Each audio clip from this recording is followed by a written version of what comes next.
Hello there, YouTube. What is going on now? It's me, Gabriel Nagle here, founder of Weather Buddies Forecasting Central. I just want to come to you guys today and upload another forecast. This time it'll be a winter weather forecast. It'll be my first one for the year. I'm planning on uploading 4 of these, so at the end of this month I'll upload another one, and then October and then November I'll upload the last one in November. But if you guys love weather-related content, before we start with the video, if you love weather-related content, share the video with family and friends, give the video a thumbs up, subscribe to the channel, and don't forget to ring that bell notification icon for the latest updates, alright? Alright, let's get started with the video.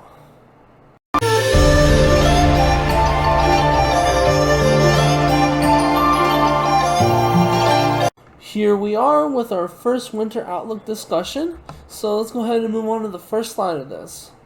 CFS models. So let's see what they're calling for.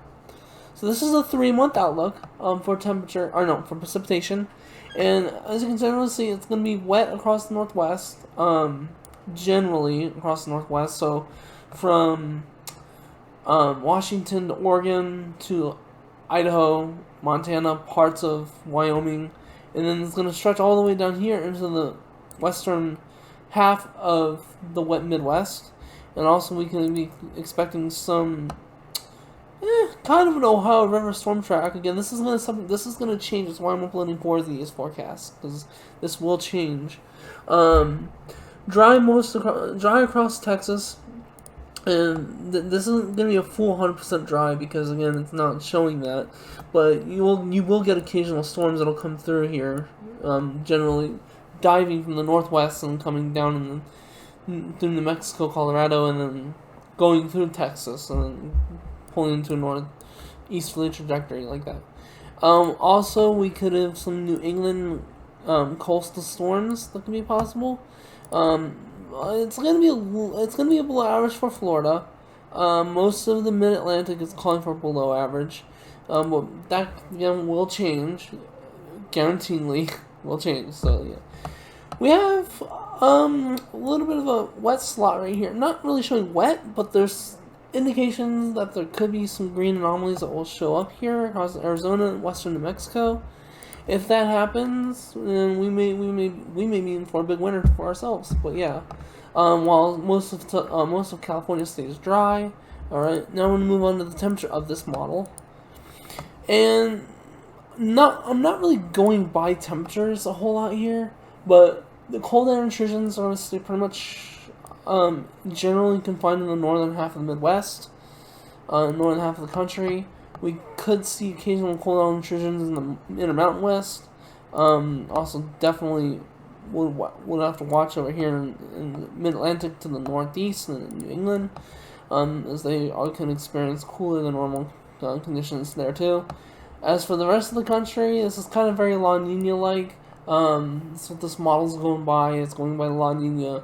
My forecast model that I have at the end, my forecast that I have at the end is going to look something similar like this. You guys will find out when we get to the end of the video. So yeah, again, it's generally warm most of the southern half of the United States. Again, this doesn't mean that you're going to be experiencing 70s, 80s, and 90s. Maybe probably farther south, like right around here in southern tip of Texas. But there will be some cold shots. It just won't be frequent. So yeah, just going to bear that in the back of my mind. Alright, CANSIPS model. Let's go ahead and see what they're showing. Alright, so they're a little bit different, and this is the reason why we're doing we're only doing 2 different models today. This one shows dry air pretty much across the southern half of the United States. There is no exceptions. There's even no signs of Ohio River storm track, which is interesting to say the least. And then yes, there is some moisture that's going to be getting into the northwest. Mostly going to impact Idaho and Washington State. Alright, so not really much going on here in this forecast. Looks kind of bleak, but yeah. Alright, let's move on to the temperature forecast for the CANSIPS. Again, very La Nina-like. This is classic La Nina right here, where you got cold air intrusions in the north, and you got warm in the southern half of the United States. Very La Nina-like. This could change. Like I said, that's why I'm uploading 4 of them. Just reminding you guys, this could change. Alright, so now we are going to move on to my models, or my overall forecast, I should be saying. Sorry I covered the T there, but yeah. So we're moving on to my forecast.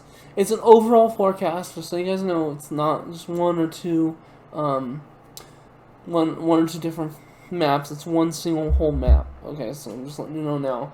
My next video may be a little bit different, but yeah. Alright, here we go. What are we going to see? Possible Arctic outbreaks in the Midwest. It's expected usually every year. Could see some nor'easters, and that's an interesting sign right there that I'm picking up on that, because usually nor'easters are associated with Enso neutral conditions, sometimes with El Niños. But again, we have to wait and see what happens here. Winter battle zone across the upper mid-south, and then the lower mid-south and southeast can be experienced mild and wet. Again, Arctic outbreaks, we already covered that, but Arctic outbreaks across the Midwest, pretty much the whole entire Midwest. For the northern Great Plains and the central Great Plains, you guys can have cold air intrusions, like I was saying in the beginning of the video. Most of the desert southwest, including parts of Texas, will be mild and dry. Probably will experience heavy mountain snow, Rocky Mountain snow showers, excuse me, for that matter. And then, not this whole entire area. I know you guys are going to get some snow showers, especially along the Sierra Nevada range, but mostly, generally, this whole area is going to be generally just cool and wet. Now, for the mountain ranges, of this particular region are going to experience more snow than rain. Just so you guys know, I just can't draw that out because it's too big to draw out. Anyways, that is our last slide of the day.